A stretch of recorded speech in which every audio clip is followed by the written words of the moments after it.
Entry Point Virtual Church. We're delighted that you have joined us today.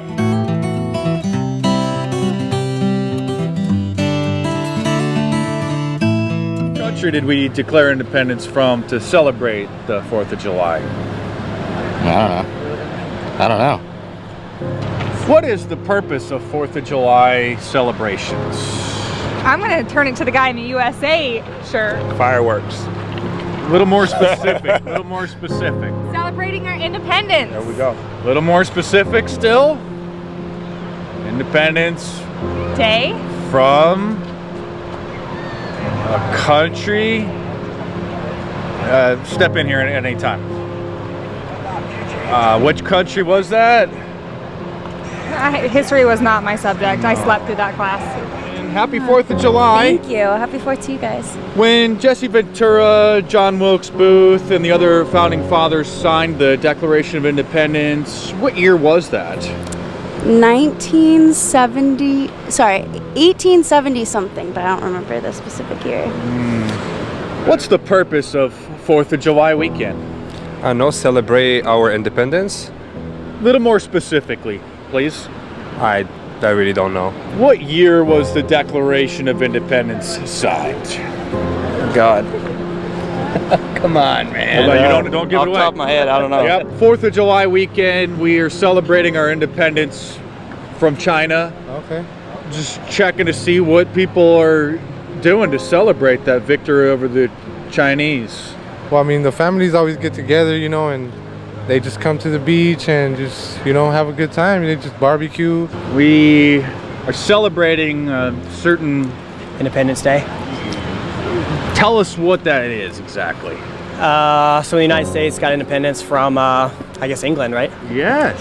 Yeah, 1776. Hey! We, the people of the United States, in order to form a more perfect union, establish justice, ensure domestic tranquility, provide for the common defense, promote the general welfare, ensure domestic tranquility to ourselves and our posterity, do ordain and establish this Constitution for the United States of America. Happy 4th of July, y'all. Have a great one. Yes! On July 4th, 1776, the original 13 colonies of the United States of America officially severed their ties to the rule of Great Britain with a Declaration of Independence. Today, this holiday allows us a chance to reflect on not only our freedom from Great Britain, but also on how we identify as citizens of the United States of America. Now, as a child, I learned in school that our country was a melting pot. I couldn't quite figure out how a whole country was going to be able to fit into my mom's big cooking pot that she used when she made chili, but that melting pot image has stayed with me throughout my entire life.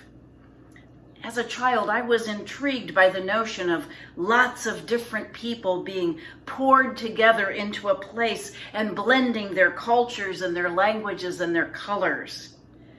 Sadly, many people have forgotten or never learned the truth about the beginning of our country.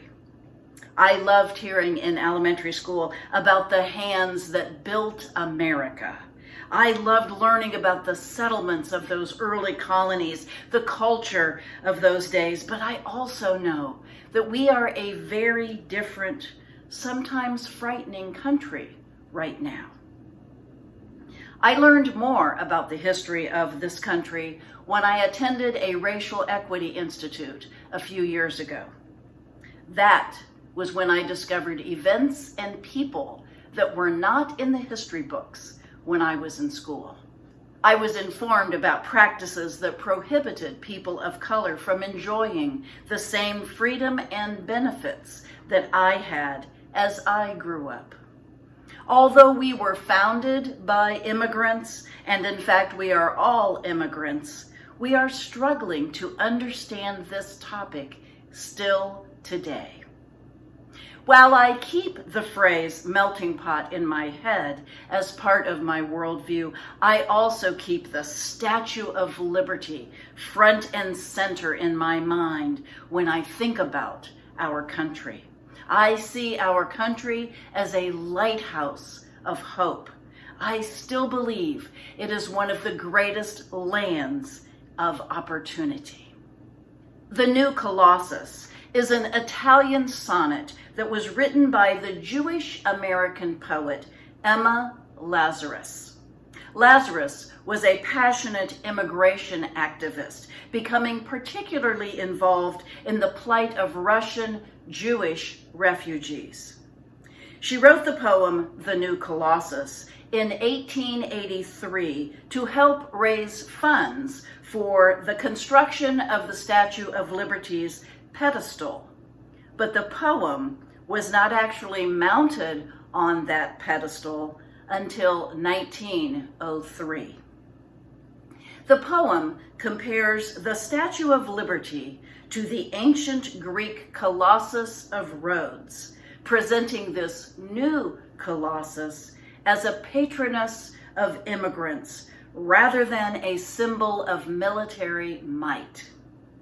The statue's role and the poem's hopeful, ironic tone offer an idealistic vision of our country's role on the world stage as a welcomer and protector of immigrants.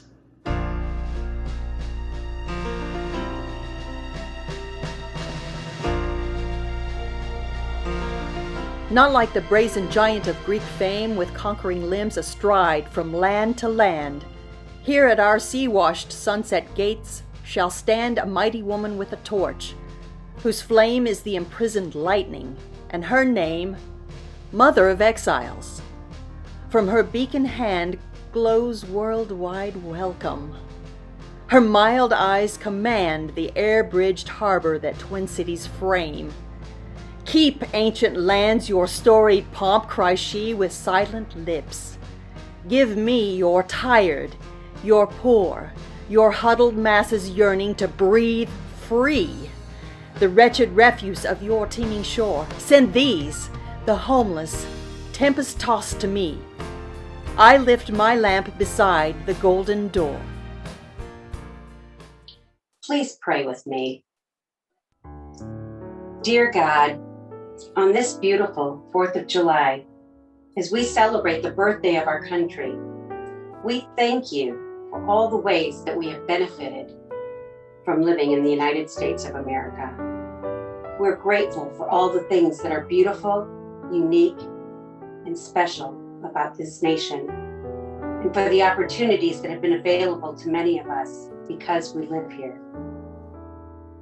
God, I must confess that it used to be much simpler to embrace the patriotic ideals that I was taught in grade school. My teachers taught me that the country was a melting pot of all the cultures and traditions of the world. My Sunday school teachers said we should all love one another. But my textbooks showed me that only affluent Caucasians were Americans. At this moment in history, our population is more divided than ever by our political opinions and our beliefs about what constitutes a good American. It's as if we are no longer capable of listening to new ideas, and we cling to our own beliefs tenaciously, as if by accepting something new, that would mean we had lost a battle. And so God, on this day, as we celebrate the existence of this great land, I find myself asking for your help once more. Help us to cultivate respect for all people. Help us to overcome our competitive natures long enough to embrace compassion and caring for those who we may consider to be on an opposing team. Loving parent that you are, we should know that you love all of your children, and it honors you when we choose to respect the rights and opinions of those who are different from us. Help us to build up this nation by loving its citizens.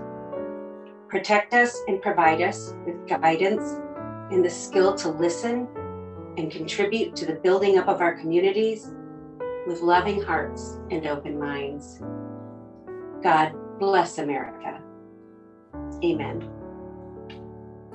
When it comes to thinking about how things are right now emotionally in the United States, I would identify a different metaphor than the melting pot. Because we are so divided politically and in terms of values and social beliefs, I sometimes think we are a land of islands.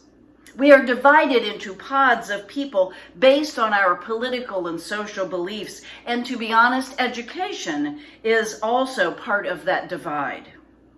We live on our islands, and sometimes we yell across the water at our neighbors on the next island who have disappointed us, but who are still very much like us in many, many ways.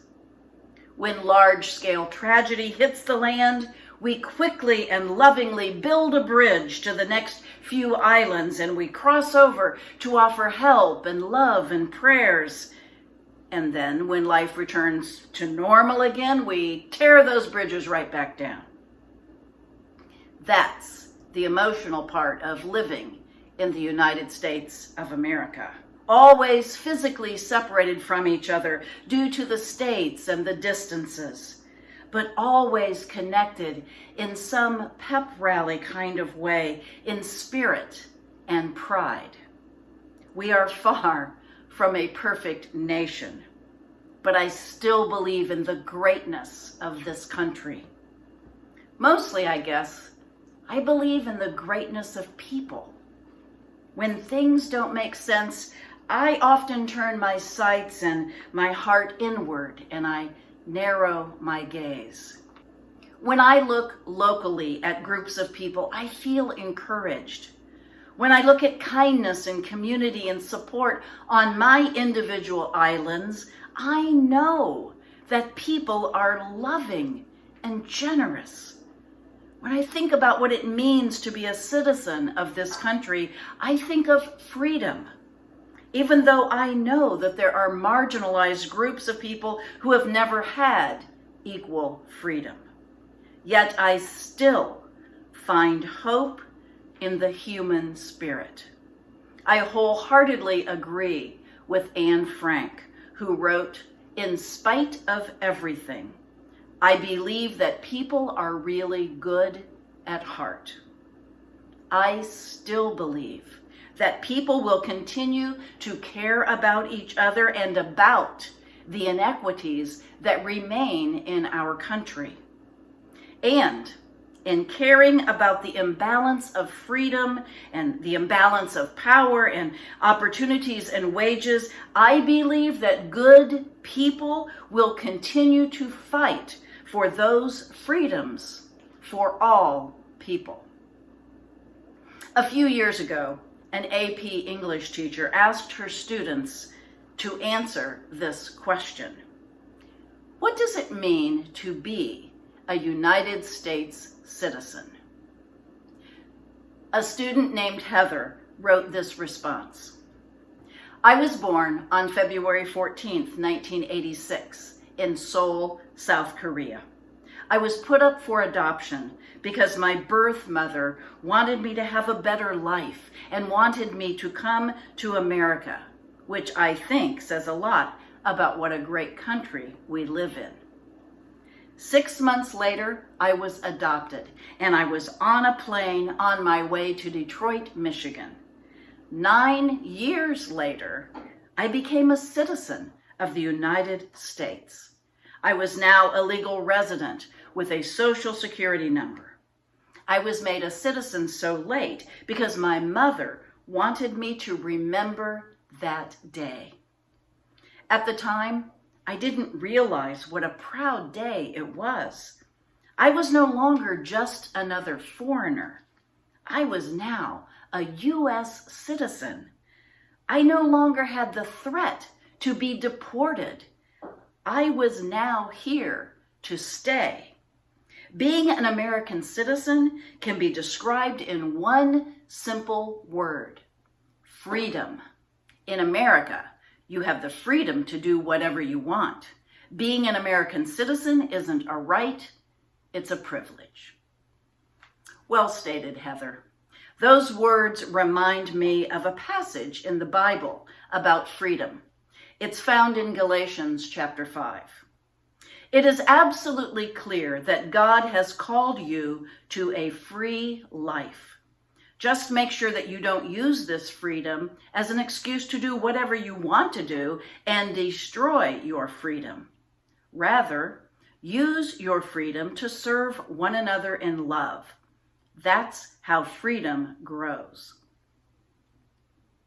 I think this passage helps us to connect patriotism of our nation with its promise of freedom to the freedom that we receive from God.